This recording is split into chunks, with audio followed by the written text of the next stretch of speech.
May tanong sa akin, Boss Rai, ask ko lang po, meron kasi akong inutangan na Ola, tapos nagulat na lang po na nagme-message po sa FB ko at sa mga FB friend list ko po.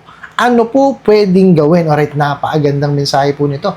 Pero bago ho natin sasagutin, imbitahan ko muna sana kayo na pakisuportahan po sana ang aking mga social media account sa YouTube, Facebook, and TikTok. Dito po sa video natin, alamin natin kung paano nila kayo nahahanap sa inyo social media, paano kayo name-message, paano ho name-message yung inyong mga nasa mga friend list, no? Pero bago ho yan, disclaimer po muna. Hindi po ako abogado, ako po'y maniningil.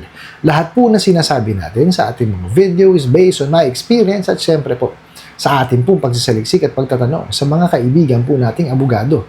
At isa pa po, hindi ko po kinukonsente ang hindi pagbabayad ng utang dahil ang utang ay responsibilidad at obligasyon na dapat po nating bayaran. Ang hindi po ako pabor ay doon sa maling pamamaraan ng pautang at maling pamamaraan ng paniningil. Sagutin po natin yung pinadala niyo pong mensahe. Pero bago ho yan, Happy Valentine's Day po sa lahat. No? Happy puso kung tawagin nila. No? Sana po may celebrate po natin at kumbaga mairaos natin ng maayos. Sagutin po natin yung pinadala niya pong mensahe. So sabi niyo nga po, meron kayong inutangan na Ola tapos nagulat na lang kayo na na-message kayo sa inyong social media account pati po yung inyong social media friend list na message din. Ano ba pwedeng gawin? Well, unang-una po kasi ito yan. Doon po sa discarding ganyan, wala na tayong magagawa. Kasi dahil nga mga bugok yan, mga bastos yan, lahat po ng pamamaraan yan ng paniningil daw ko, gagawin yan. Okay? Wala naman yung problema kung kung makikipag-communicate sila sa inyo, using the social media. But, dapat ho yun sa tamang pamamaraan. Kaya nga meron tayong prohibition on unfair debt collection practices na inilabas po ng SEC. Na bawal ho talagang mangharas, mangwalangya, bawal magpanggap, tapos bawal, kumontak or maningil sa mga alanganing oras, May mga nakaset na po di ba? Inilista na po yung bawal. Biruin nyo itong mga bugo katabusadong online lending apps na to. Kung alin po yung bawal, yung pa ho ang ginagawa. And meron ho tayong magandang balita dahil po ang ating mga senador ay nakapag-draft na po ng batas regarding that. Ngayon, pag lumabas ho yung yung final at na-approve na siya, naging batas na siya, i-discuss po natin para at least maintindihan po natin further. So, dito muna tayo sa prohibition on unfair debt collection practices na talagang pinagbabawal yon na ikaw mangwalang niya. Kumbaga, ipahiya mo yung tao. Kasi, ito po mga bugo katabusadong online lending apps, sila po ay collection by shaming. Ipapahiya ka nila para ikaw, malubog ka, kumbaga, gumawa ka ng ng mga hakbang na hindi mo naman talaga dapat gawin. Talagang iipitin ka niyang mga yan kasi gusto niyang mga yan mabaong kayo sa utang.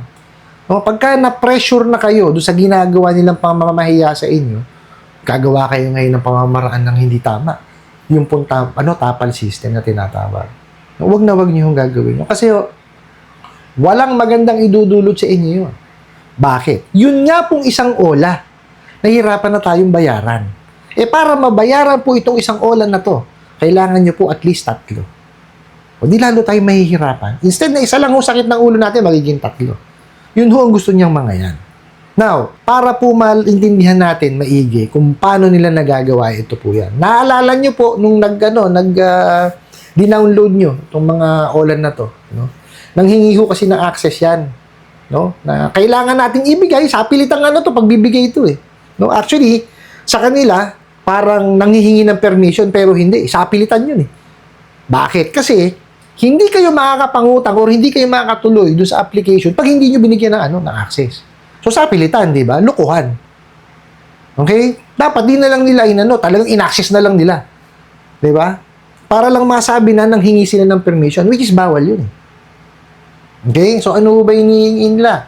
Yung na access, yung sa phone book, sa gallery, sa location, at kung ano-ano pa po. Now, may malware po silang inilalagay doon, kaya nananakaw yung laman nung inyong cellphone. Now, hindi ko lang ho sure kung nakukuha yung information dun sa inyong mga social media. Pero I doubt na kaya nilang gawin yon. Bakit? Kasi nag-message po sa inyo sa inyong social media, hindi naman nila na-hack Di po ba? Kasi kung na-hack nila yon, yes, there's a possibility na yung pinasok nilang malware, na-hack yung inyong social media. Pero dito po kasi sabi nyo, minessage po kayo sa social media. So, hindi ho na-hack. So, siguro, ito ho ang aking hinala dyan is, talagang tinrabaho kayo. No? Hinanap po yung inyong social media account. No? Tapos, kasi may iba pa na dyan, nanghihingi ng links, di ba? Sa inyong mga social media account, tsaka yung kumbaga, tinatanong yung inyong profile. So, may mga ganun ho kasing mga salbahe talaga di ba? Which is, hindi naman dapat kasama yun Now, ito, mapunta na tayo dun sa sa tanungan ninyo, no? Ang ginagawa ho niya, nahanapin talaga kayo. Kung ang pangalan nyo is, kumbaga, unique, madali kayong hanapin talaga. 'Di ba? At kung inyong account is hindi po nakalak ang profile, ay madali ho talaga tayo makikita. At meron pa ho silang ibang paraan diyan, no? Pagka yung nakatag kayo kasi kalimitan po ng mga nakatag sa inyo is naka-public yan or nagse-share kayo ng mga ng mga post, no? Naka-public po 'yun. So, pag sinerch po kayo niyan, definitely makikita po kayo niyan. No, so yun yung mga pamamaraan po nila para kayo po ay matrace. Okay? Yun po yung base po sa ko yan sa pagsasaliksi ko po Kasi ako kaya kong gawin yun Di po ba? Kaya kong gawin na i-search yun. Lalo kung ikaw mahilig kang mag-share ng mga messages, di ba? Naka-public po yun. So, makikita kayo talaga kagad. Tapos, let's say, may mga events. No? May mga picture kayo na na ipinost po ng kaibigan ninyo, tapos tinag kayo, ayun. Madali rin ho kayo makikita. At, syempre, makikita kung sino yung mga tinag yun ho yung dahilan. Kaya po, pati yung friend list ninyo, is na message po nila. Bawal ho yung ginagawa nila na yun. Kasi po, that's collection by shaming.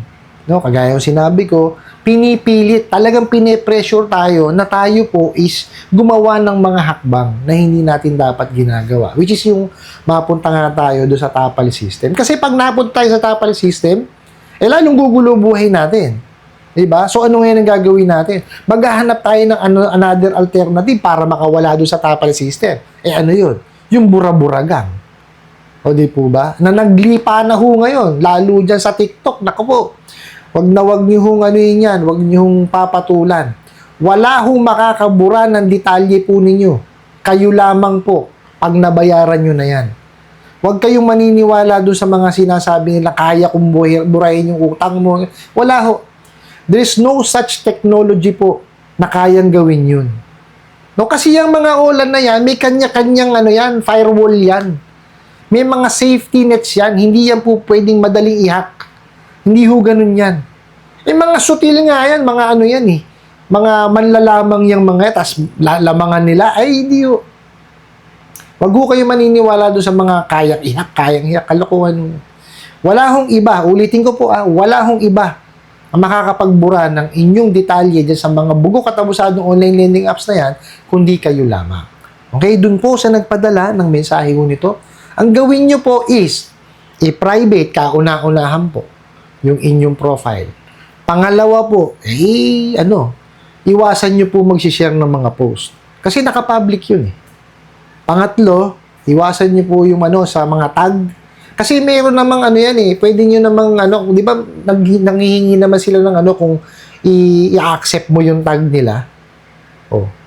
Di wag nyo na lang i-accept or paboran nyo na lang yung tag or di kaya kayo mismo ang magtanggal yung tag para talagang naka-private kayo. Kasi yes, I understand na yung social media natin is natin yun kumbaga doon tayo nag-i-express nung nararamdaman natin. Pero kung ganyan naman po na ginagamit nitong mga bugok at abusadong online lending apps para po kayo walang yain, well, I think it's about time na it's either you lock your profile, i-untag nyo yung sarili niyo and umiwas kayo sa sa pag-share or log out nyo na lang po. Hindi po ba? Kasi, hindi naman ho titigil yung mga yan eh. Hanggat hindi kayo nakakabayad eh. Kaya di ba, lagi kong payo sa inyo, kung yan, bugo katabusadong online lending apps na hindi po registered, illegal, bayaran nyo na lamang po kung magkano po yung dinisburse po sa inyo. Ngayon, kung yan po legitimate, incorporated, may certificate of authority, at kasama po sa recorded online lending platform, subukan nyo pong negotiate. Ngayon, kung kayo po wawalang yain, santabi nyo muna. Diba? Kasi kayo willing kayong makipag-ugnayan para kayo makabayad, di po ba? Tapos, kung ano po, may pera kayo, di ba? Meron kayong naipon. At nalilito kayo kasi malaki nga na ibabayaran nyo, patong-patong na ginagawa nila, di ba? Basta po yung nahiram po ninyo is 10,000 pababa at hindi lalagpas, no, yung termino sa 4 months. Kalimitan naman 7 days lang, so pasok kayo, di ba? Ang total na interest po na idadagdag lamang is 15% per month as of this recording. Kasi April 1 po, nababawasan na yun, magiging 12 na lang. Ngayon, ang penalty po na po pwedeng idagdag lamang po is 5% po nung amount due every month. Okay? Pwedeng yun po ang gawin nyo kagad. Pwede nyo na siyang bayaran using that. Pero, kung yung nahiram po ninyo sa kanila is mahigit po sa 10,000, wala ko tayong magagawa kundi sundin po kung ano man po yung inyong napagkasunduan. Ano po? I hope nasagot ko po itong katanungan na to at sana po'y makatulong. Maraming salamat po sa inyong walang sawang pag-support at panonood sa aking mga video. Maraming salamat po sa inyong pag-like, pag-share, pag-comment at pagtatanong. And kunin ko na rin po itong opportunity na to na imbitahan po sana kayo. Na pakisuportahan po sana ang aking mga social media accounts sa YouTube, Facebook, and TikTok. Hanggang sa muli po. Yun lang!